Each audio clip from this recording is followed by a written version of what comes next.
नमस्कार दोस्तों, हम फिर से लेकर आ चुके हैं आप लोगों के लिए शाम की सभी ताज़ा और बड़ी खबरें। फटाफट अंदाज में एक एक कर बताएंगे आपको आज देश और दुनिया से क्या बड़ी खबरें निकलकर सामने आ रही हैं। लेकिन उससे पहले दोस्तों एक नज़र डालेंगे सुर्खियों पर। भारतीय जनता पार्टी के ऊपर गरजे कांग्रेस नेता राहुल गांधी, बोले जब तक नहीं दे देते अडानी पर जवाब तब तक पूछते रहेंगे अडानी से क्या रिश्ता है आपका। वहीं पर अगली बड़ी खबर में हम आपको बताएंगे दोस्तों ईडी की कार्रवाई पर भड़के अशोक गहलोत, बोले बीजेपी राहुल गांधी की पॉपुलैरिटी से डर गई है, 2024 में आएगी कांग्रेस की सरकार। वहीं पर अगली बड़ी खबर में हम आपको बताएंगे दोस्तों उपेंद्र कुशवाहा के बाद भड़के जेडीयू के बड़े नेता लल्लन सिंह, बोले वो हमने कब कहा कि तेजस्वी यादव बिहार के सीएम बनेंगे। वहीं पर अगली बड़ी खबर में हम आपको बताएंगे दोस्तों दरअसल आपको बताया तुर्की में फिर आए भूकंप के झटके, 3 लोगों की हुई फिर से मौत। वहीं पर अगली बड़ी खबर में हम आपको बताएंगे दोस्तों उद्धव ठाकरे का बीजेपी के ऊपर बड़ा हमला, बोले लोकतंत्र की हत्या करना चाहती है बीजेपी, कल को चुनाव भी नहीं कराएगी। वहीं पर अगली बड़ी खबर में हम आपको बताएंगे दोस्तों दरअसल आपको बताते चले भाजपा नेता का बड़ा बयान, बोले मैं भी बीफ खाता हूं। जी हां, यानी कि दोस्तों गऊ का मांस खाता हूं, गाय का। भारतीय जनता पार्टी में रहने वाले को मांस खाने से कोई परहेज नहीं है, कोई रोक नहीं है। अब आप समझिए बीजेपी के नेता ने ही ब्रेंडल कर दिया है, भाजपा में घमासान मच गया है। वहीं पर अगली बड़ी खबर में हम आपको बताएंगे दोस्तों मेघालय की सरकार ने मोदी सरकार की रैली पर लगाई रोक, तो भड़क उठे भाजपाई, बोले रैली कर कर रहेंगे। वहीं पर अगली बड़ी खबर में हम आपको बताएंगे ओवैसी का बीजेपी के ऊपर बड़ा हमला, बोले ये भारतीय जनता पार्टी की सोच है जो लोगों के एक के बाद एक मुस्लिमों के साथ हो रहा है अत्याचार। वहीं पर अगली बड़ी खबर में हम आपको बताएंगे दोस्तों दरअसल आपको बताते चले ममता बनर्जी की मोदी सरकार को चेतावनी, बोले अगर बंगाल को टुकड़े करने की कोशिश की तो नहीं बख्शा जाएगा, नहीं करेंगे माफ। वहीं पर अगली बड़ी खबर में हम आपको बताएंगे दोस्तों दरअसल आपको बता दें बीजेपी को लगा एक और बड़ा झटका, विधानसभा में अखिलेश यादव का भयंकर हंगामा, सपा ने भाजपा के कान खड़े कर दिए। तो सारी खबरें फटाफट अंदाज में देंगे, एक एक कर देंगे। फिलहाल खैर चलिए बढ़ते हैं सबसे पहली और सबसे बड़ी खबर की ओर। दरअसल दोस्तों आपको बता दें अडानी वाला मामला इतना बढ़ गया है कि अब पीएम नरेंद्र मोदी से कांग्रेस हर दिन एक नए सवाल पूछती है। फिर से कांग्रेस ने पीएम नरेंद्र मोदी के लिए 3 सवाल खड़े कर दिए। आपको बताते चले दोस्तों राहुल गांधी ने पीएम नरेंद्र मोदी से कहा है कि जब तक अडानी मुद्दे पर पीएम नरेंद्र मोदी जवाब नहीं दे देते तब तक हम पूछते रहेंगे कि पीएम नरेंद्र मोदी का अडानी से क्या रिश्ता है।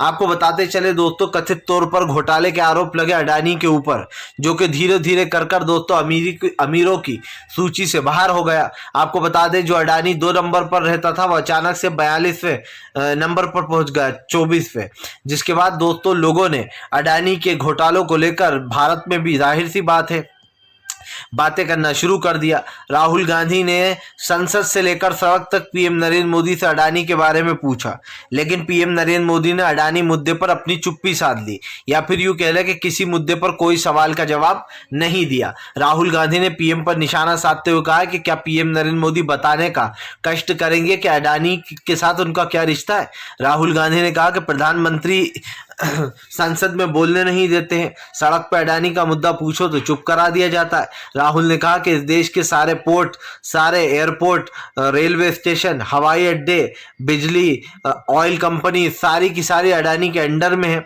और सबसे बड़ी बात ये दोस्तों कि LIC और स्टेट बैंक के पैसे को अभी बहुत बड़ा झटका लगा है, क्योंकि पूरी तरीके से अडानी डूब गया। आपको बताते चले दोस्तों लगातार जिस तरीके से ये मामला सामने निकल कर आया है, इसको लेकर भारत सरकार बड़ी तरीके से हैरानगी में।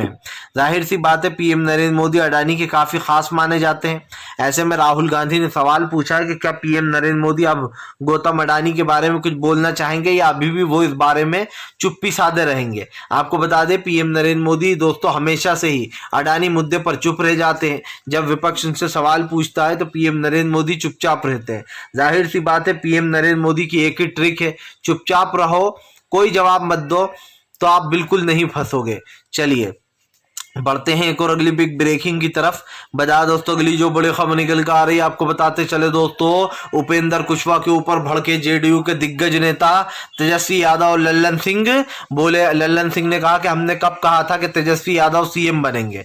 दरअसल दोस्तों आपको बता दें काफी लंबे समय से चल रही उठापटक के बीच कल जो है उपेंद्र कुशवाहा ने जेडीयू से अपना इस्तीफा दे दिया। इस्तीफा देने के बाद दोस्तों उन्होंने ये ऐलान किया कि वो अपनी नई पार्टी बनाएंगे। लेकिन नई पार्टी का मतलब क्या होता है दोस्तों, और ये किस लिए किया जा रहा है, ये भी आप जरा समझ लीजिए। आप सब जानते हैं दोस्तों कि इन दिनों उपेंद्र कुशवाहा के सुर बागी हो गए थे। दरअसल तेजस्वी यादव और नीतीश कुमार की महागठबंधन सरकार चल रही है बिहार में, और बीजेपी को नीतीश कुमार ने गच्चा दे दिया था, क्योंकि नीतीश कुमार को ही धीरे धीरे कर कर खत्म करने की फिराक में थी बीजेपी। और यही कारण है दोस्तों जो नीतीश कुमार बीजेपी के ऊपर भारी पड़ गए और उन्होंने वक्त रहते अपनी पार्टी का गठबंधन जो है वो तेजस्वी यादव की आरजेडी से कर लिया। अब दोस्तों यही बात उपेंद्र कुशवाहा को खल रही थी, क्योंकि उपेंद्र कुशवाहा को दोस्तों वही एकनाथ शिंदे वाला ऑफर दिया गया है, विधायक लेकर आओ, सरकार बनवाओ, हम तुम्हें जो है बिहार का सीएम बना देंगे। किसको दिया गया ये ऑफर? उपेंद्र कुशवाहा को। हालांकि उपेंद्र कुशवाहा ऐसा कर नहीं पाए, वो पार्टी को तोड़ नहीं पाए, और यही कारण दोस्तों जो कल उपेंद्र कुशवाहा ने अपना इस्तीफा दे दिया और कह दिया कि मैं तो अपनी अलग पार्टी बनाऊंगा। अब अलग पार्टी का मतलब है दोस्तों बीजेपी का फायदा कराना। उपेंद्र कुशवाहा अलग पार्टी बनाने का ऐलान सिर्फ इसलिए कर रहे हैं दोस्तों क्योंकि वो बीजेपी को फायदा पहुंचाना चाहते हैं। वो चाहते हैं कि बिहार में दोस्तों बीजेपी की सरकार आ जाए फिर से। आपको बता दें दोस्तों, चिराग पासवान को तो आप जानते ही हैं, वो तो पहले ही बीजेपी के लिए काम कर रहा है बिहार में। आए दिन जो नीतीश कुमार को घेरता है, आए दिन तेजस्वी यादव की सरकार को घेरता है। क्यों घेरता है चिराग? क्योंकि वो बीजेपी को फायदा पहुंचा सके। चिराग पासवान के बाद दोस्तों अब यही काम, वोट कटवा का काम जो है वो उपेंद्र कुशवाहा करेंगे। वो भी अपनी पार्टी का जो है यहाँ पर आगाज करने जा रहा है। लेकिन समझ में ये नहीं आ रहा दोस्तों, देश में इतनी पार्टियां हो गई हैं, कौन किसके साथ है, कौन किसके खिलाफ है। क्योंकि बीजेपी को फायदा पहुंचाने के लिए कई पार्टियां हैं जो अपनी कैरियर की शुरुआत कर रही हैं, तो कई लोग ऐसे भी हैं जो पार्टी से बाहर निकल चुके हैं। लेकिन सवाल वही है दोस्तों, बीजेपी को फायदा पहुंचाने के लिए कुछ भी करते हैं ये लोग। चलिए बढ़ते हैं एक और अगली बिग ब्रेकिंग की तरफ। बता दोस्तों अगली जो बड़ी खबर निकल कर आ रही है ईडी की कार्रवाई के ऊपर दोस्तों भड़के, और आपको बताते चले अशोक गहलोत बोले ये बीजेपी का पुराना हथकंडा, जब भी हारने लगो, जब तुम्हारे ऊपर कांग्रेस भारी पड़ने लगे तो ईडी के छापे मारो। दरअसल दोस्तों आप सब जानते हैं कि उत्तराखंड जो है यहाँ पर इस वक्त रायपुर में कांग्रेस का जो है अधिवेशन होने वाला है, और दोस्तों इस चीज से बीजेपी बौखलाई हुई है। सब जानते हैं दोस्तों कि कांग्रेस का 5-6 साल बाद, इतने साल बाद महाधिवेशन होने जा रहा है रायपुर में। उससे पहले दोस्तों आपको बताते चले छत्तीसगढ़ में बहुत जल्द चुनाव आने वाला है, और छत्तीसगढ़ में के चुनाव से पहले बीजेपी दोस्तों चालबाजियां कर रही है। सब जानते हैं कि बीजेपी को जबरदस्त तरीके से हराया था जो है यहाँ पर उन्होंने, भूपेश बघेल ने। आपको बताते चले भूपेश बघेल चाहते हैं कि उनकी सरकार फिर से रिपीट मारे। और दोस्तों आने वाले खास करके लोकसभा चुनाव के लिए 2024 के लिए कांग्रेस रणनीति बना रही है। क्या रणनीति बना रही है? कि आगे आने वाले चुनाव को किस तरीके से लड़ा जाएगा, कैसे जो है यहाँ पर चुनाव में दोस्तों अपना ध्यान लगाया जाए। आपको बताता चलूं दोस्तों इस वक्त इलेक्शंस को लेकर काफी घमासान मचा हुआ है, और ऐसे में दोस्तों भारतीय जनता पार्टी डर चुकी है। लेकिन मामला सिर्फ दोस्तों यहीं तक सीमित नहीं रह गया है। मामला यह है दोस्तों कि अब बीजेपी को एक बड़ा झटका लगता हुआ यहाँ पर नजर आने वाला है। आपको बता दूं इसका पूरा मामला है क्या। दरअसल कल अशोक गहलोत ने इसलिए बीजेपी के ऊपर हमला बोला क्योंकि जो दोस्तों भूपेश बघेल ने छत्तीसगढ़ वहां पर एक के बाद एक ताबड़तोड़ ईडी की छापेमारी हुई है, और 1 2 3 नहीं दोस्तों बल्कि 15 लोगों के यहाँ पर ईडी की छापेमारी हुई है। 15 लोगों के यहाँ पर आपको बताते चले दोस्तों, जब इनकी ईडी की छापेमारी हुई उसके ऊपर भूपेश बघेल भड़क गए। भूपेश बघेल ने कहा कि कांग्रेस से बीजेपी डर गई है और हमें डराने की कोशिश की जा रही है, लेकिन हम डरने वाले नहीं हैं, हम इसी तरीके से खड़े रहेंगे। आपको बताता चलूं दोस्तों कांग्रेस ने साफ कर दिया है कि फिलहाल वो बीजेपी से नहीं डरेगी और वो अपने स्टैंड पर खड़ी है। यानी कि वो सिंपल सी बात यह है कि वो जो भी उसने स्टैंड लिया है वो उस पर खड़ी रहेगी। आपको बताते चले बीजेपी के ऊपर लगातार ये आरोप लग रहा है दोस्तों कि बीजेपी कांग्रेस को रोकने के लिए हथकंडे अपना रही है। और दोस्तों ये बात तो आप भी जानते हैं कि ये हथकंडे बीजेपी के बहुत पुराने हो चुके हैं। भारतीय जनता पार्टी दोस्तों हर मुमकिन कोशिश करना चाहती है। वो ये चाहती है कि किसी भी तरीके से बस दोस्तों ये जो कांग्रेस जो मेहनत कर रही है इस पर पानी फिर जाए और किसी भी तरीके से जो है यहाँ पर इस चीज को रोक दिया जाए। लेकिन दोस्तों कहते हैं ना कि देश में देर है लेकिन अंधेर नहीं, और भाईचारा हो, प्यार मोहब्बत हो, इस चीज को कांग्रेस बरकरार रखती है, लेकिन बीजेपी को यही बर्दाश्त नहीं होता है। आपको बताते चले अब भारतीय जनता पार्टी बुरी तरीके से फंस चुकी है, क्योंकि अशोक गहलोत ने साफ कह दिया कि फिलहाल डरेंगे नहीं, जो चाहे छापेमारी कर ले बीजेपी। चलिए बढ़ते हैं एक और अगली बिग ब्रेकिंग की तरफ। बता दोस्तों अगली जो बड़ी खबर निकल के आ रही, बीजेपी नेता ने कर दिया ब्लंडर, भाजपाइयों में मची खलबली। दरअसल दोस्तों जो लोग गौ हत्या के नाम पर मुस्लिमों को मार देते हैं, जो लोग गौ हत्या के नाम पर दोस्तों आप समझिए गाय के रक्षक बनते हैं और खुद ही गाय की तस्करियां करते हैं, गाय को दूसरे देशों में बेचते हैं, वो लोग दोस्तों दिखावा करने के लिए गाय माता के सबसे बड़े भक्त बनने का नाटक करते हैं। उसके लिए दोस्तों आप समझिए मुसलमानों को काट दिया जाता है, मार दिया जाता है। अभी हाल ही का आपने मुद्दा देखा होगा, राजस्थान से 2 लड़कों को गिरफ्तार किया गया, जुनेद को और दोस्तों आसिफ को। इन दोनों को दोस्तों इतना पीटा गया कि पुलिस ने लेने से इनकार कर दिया और उसके बाद इन दोनों को जिंदा जला दिया गया सबूत मिटाने के लिए। लेकिन दोस्तों अब बीजेपी के नेता ने एक ऐसी बात कर दी है जो अंधभक्तों के पिछवाड़े में बहुत बुरी तरीके से दुखेगी।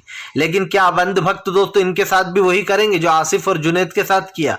नहीं करेंगे। क्यों? क्योंकि बीजेपी के नेता हैं। आपको बता दें दोस्तों मेघालय के बीजेपी के नेता जो हैं दोस्तों, उन्होंने कहा कि मैं जो है बीफ खाता हूं, बीफ यानी कि दोस्तों गाय का मांस, मैं बीफ खाता हूं और बीजेपी में रहकर बीफ खाने पर कोई रोक नहीं है। बीजेपी में ऐसा कोई रूल्स नहीं है कि आप बीजेपी में हो तो बीफ नहीं खा सकते, यानी कि गाय का मांस नहीं खा सकते। ये किसने कहा है? ये खुद बीजेपी के नेता ने कहा है। आपको बताते चले दोस्तों बीजेपी के नेता ने साफ कहा, मेघालय के बीजेपी के नेता ने, कि फिलहाल इनका नाम है दोस्तों एमपी बरैया और इनके बयान पर अब बवाल मच चुका है। आपको बताते चले दोस्तों बरैया के बयान पर इसलिए भी बवाल मचा हुआ है क्योंकि बीजेपी तो लगातार ये बताती आई है कि हमसे बड़ा गाय माता का भक्त और कोई नहीं है, गाय माता की रक्षा होनी चाहिए। जगह जगह गौशाला खोली जाती हैं, लेकिन उस गौशाला में अगर आप सच्चाई जाकर देखेंगे तो आपको वहां पर सिर्फ कंकाल ही कंकाल मिलेंगे। क्योंकि दोस्तों सच्चाई तो ये है कि जो जिन गाय को पालने के लिए ये गौशाला खोलते हैं वहां पर उन्हें खाने तक को चारा नहीं दिया जाता, जिसके बाद दोस्तों वो गाय जो है वो वहीं पर दम तोड़ देती है, मर जाती हैं, और ऐसे कई कंकाल मिलते हैं। लेकिन दोस्तों आप समझिए अब बीजेपी के नेता ने जब ये बयान दिया है दोस्तों और कहा है कि मैं तो बीफ खाता हूं और इस पर कोई रोक नहीं है, बीजेपी में ऐसा कोई रूल नहीं है कि आप पार्टी में रहकर बीफ नहीं खा सकते। मतलब साफ है दोस्तों कि बीजेपी वाले सिर्फ नफरत फैलाने के लिए बजरंग दल, वीएचपी, विश्व हिंदू परिषद, इन लोग को दोस्तों खुली छूट देते हैं कि जाओ गाय के नाम पर मुस्लिमों को मारो, यहां तक कि अगर मर्डर की जरूरत पड़े तो वो भी कर डालो। और दिख ही रहा है कैसे जुनेद और आसिफ को मारा गया बेचारों को। जाहिर सी बात है दोस्तों आप 10, 15, 20, 25, 30, 40, 50 का झुंड बनाकर आ जाओगे नामर्दों की तरह और बेचारे 2 निहत्तों को घेर लोगे, और वो भी पुलिस के साथ। पुलिस के साथ तो जाहिर सी बात है वो लोग सोचेंगे कोई कार्रवाई हो रही है तो वो साथ बैठकर चलेगा, लेकिन उनको इतना पीटा गया, रास्ते में मारा गया, और उसके बाद दोस्तों पुलिस भी इसमें मिली हुई है। उसके बाद उन दोनों को जला दिया जाता है और पुलिस निकम्मों की तरह हाथ पे हाथ धरकर बैठी रहती है, हरियाणा की पुलिस। तो ये कहना गलत नहीं होगा दोस्तों कि योगी मोदी राज में यही सब कुछ हो सकता है, दंगे फसाद लड़ाई झगड़े। अब तक दोस्तों हरियाणा की सरकार ने इंसाफ नहीं किया उन 2 बेकसूर लोगों के साथ। चलिए बढ़ते हैं एक और अगली बिग ब्रेकिंग की तरफ। बता दोस्तों अगली जो बड़ी खबर निकल कर आ रही है आपको बताते चले दोस्तों, भारतीय जनता पार्टी के ऊपर गर्जे दिन ओवैसी ने बीजेपी को दिया बड़ा झटका। दरअसल आपको बताते चले दोस्तों भारतीय जनता पार्टी के ऊपर ओवैसी ने भड़ास निकाली है। असदुद्दीन ओवैसी का कहना है कि बीजेपी लगातार झूठ बोलती है और वो झूठ के बल पर ही अब तक अपनी सरकार बनाए हुए। आपको बता दें ओवैसी ने कहा कि रूढ़िवादी सोच जो है, जो लोगों को कत्ल किया जा रहा है, लगातार मुसलमानों को मारा जा रहा है, हमारे घर पर पत्थर मारे जा रहे हैं, हमले किए जा रहा है, इसके पीछे बीजेपी है। ओवैसी का कहना है कि बीजेपी चाहे तो वो इन सब लोगों को, उत्पादियों को रोक सकती है, लेकिन वो चुनावी फायदे के लिए इनको रोकती नहीं है। ओवैसी ने कहा कि फिलहाल साफ दिखाई देता है ये जो कुछ भी हो रहा है ये बीजेपी के इशारे पर हो रहा है। और बीजेपी अच्छे से जानती है कि क्या करना है। आपको बता दें दोस्तों, हमेशा बीजेपी के ऊपर ही ये आरोप लगते रहे हैं कि भारतीय जनता पार्टी जो है दोस्तों वही इन चीज़ों को बढ़ावा दे रही है। और दोस्तों जाहिर सी बात है, जब इन चीज़ों को बढ़ावा दिया जाएगा तो लोगों के सवाल भी उठेंगे, सवाल भी ऐसे दोस्तों जिनका जवाब शायद बीजेपी के पास नहीं हो। आपको बताता चलूँ दोस्तों, भारतीय जनता पार्टी पूरी तरीके से फंस चुकी है, क्योंकि बीजेपी के जो नेता है दोस्तों वो बुरी तरीके से जो है यहाँ पर एक्सपोज हो गए हैं। जाहिर सी बात है, प्रधानमंत्री नरेंद्र मोदी खुद देखते हैं कि बीजेपी के नेता आए दिन विवादित बयान देते हैं। ओवैसी के घर पर तोड़फोड़ की गई है। असदुद्दीन ओवैसी ने कहा कि जुनैद और आसिफ की मौत को जनता इतनी आसानी से नहीं भूलेगी। पीएम नरेंद्र मोदी ने एक शब्द नहीं बोला आकर। आपको बता दें दोस्तों, बीजेपी वालों ने खुद ने ये रूल्स बनाया है, और वो जो मोनू है दोस्तों जिसके ऊपर हत्या का आरोप है, आप समझिए उसको बीजेपी संरक्षण दे रही है। क्योंकि आपको बताते चले, उसके फोटो अमित शाह के साथ है, उसके फोटो सुरेश चौहान के साथ है, बाबा रामदेव के साथ है, तमाम उन दिग्गज नेताओं के साथ है जो बीजेपी में बड़े पद पर हैं। और ये कहना गलत नहीं होगा कि बीजेपी अब बहाना भी बना दे कि भैया इसे तो हम जानते ही नहीं, तो भी सच्चाई सामने आ चुकी है। लेकिन बीजेपी कुछ नहीं बोल रही है, उस मोनू को पकड़वाने में मदद तक नहीं कर रही है। आपको बता दें दोस्तों, इससे पहले भी दोस्तों इस मोनू के ऊपर कई हत्याओं के आरोप लग चुके हैं। इसने एक मुस्लिम व्यक्ति को दोस्तों पहले भी पीटा था, उसके मुंह से दोस्तों आप समझिए खून टपक रहा था, और इसने यूट्यूब लाइव कर दिया था। अफसोस की बात यह दोस्तों कि एक अकेले इंसान को पकड़कर इस तरीके से मारना पीटना, ये दोस्तों इन लोगों का ही काम हो सकता है, क्योंकि मर्द तो ऐसा काम नहीं करते हैं। लेकिन हाँ दोस्तों, वो मर्द नहीं होगा जो इस तरीके का काम कर रहा है। इसलिए ये मैं कह रहा हूँ दोस्तों, क्योंकि हिंसा किसी भी विषय में सही नहीं होती है। कानून इस बात की इजाज़त नहीं देता है। आप कौन होते हो? आप गौ माता की रक्षा कर रहे हो, आप कौन होते हो? आप अदालत हो, आप पुलिस हो, आप कानून हो? कौन हो आप जो आप डंडे लेकर पहुंच जाते हो, और वो भी पुलिस की अगुवाई में, और पुलिस निकम्मों की तरह देखती रहती है इन गुंडों को। मैं हज़ारों ऐसे वीडियो आपको बता सकता हूं दोस्तों जो पुलिस निकम्मों की तरह खड़ी है, और बाकायदा ये भगवाधारी गुंडे लगातार लोगों को पीट रहे हैं, मार रहे हैं, उसके बाद भी पुलिस इनको रोक नहीं पाती। आखिर किसकी शय पर ये इतना उचकते हैं? बीजेपी की शय पर। नरेंद्र मोदी वो मोहरा है दोस्तों जो इन लोगों को चला रहा है। आप समझिए, नरेंद्र मोदी ही वो राजा है जो इन मोहरों को चला रहा है। वरना इनकी इतनी औकात कैसे हो जाती है कि कानून को अपने हाथ में ले लें? क्योंकि जाहिर सी बात है, इतने केस इसके ऊपर दर्ज होने के बाद, हत्या के मुकदमे दर्ज होने के बाद ये आराम से घूमता है। तो फिर ये कहना तो गलत नहीं होगा कि जब कानून ही इनको पनाह देने लगे, जब बीजेपी के भगवाधारी गुंडे ही गुंडागर्दी करने लगे, तो फिर कानून की कोई ज़रूरत नहीं है। अदालतों में ताले डाल देना चाहिए, पुलिस स्टेशनों में भी ताले डल जाना चाहिए।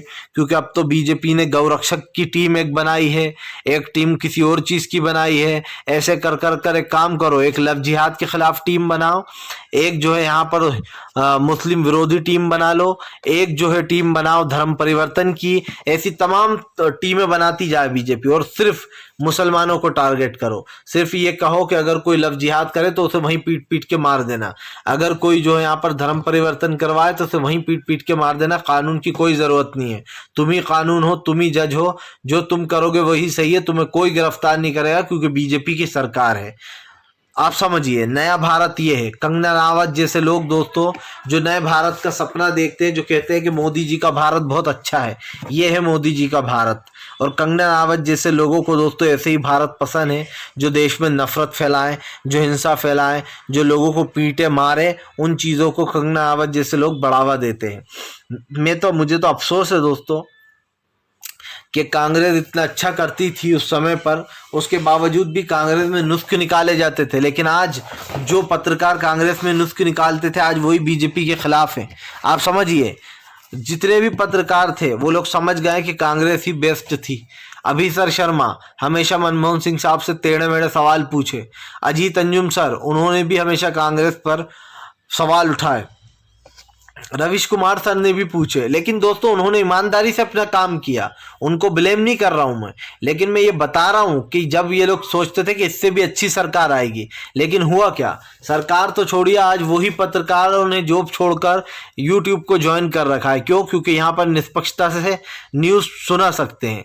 लेकिन ये काम मेन मिनिस्ट्री मीडिया में बैठकर वो लोग नहीं कर पा रहे थे। वहाँ पर दबाव आते थे कि आप नरेंद्र मोदी के खिलाफ कुछ नहीं बोलोगे, बोलना है तो आप हमारा चैनल छोड़ सकते हो। लेकिन उन लोगों ने दोस्तों चैनल छोड़ना बेहतर समझा, लेकिन दलाली करना नहीं। फिलहाल वीडियो अच्छा लगे तो लाइक करें, चैनल पे पहली बार आए सब्सक्राइब करें ताकि आगे भी ऐसी वीडियोस आपको मिलती रहे दोस्तों और आप हमसे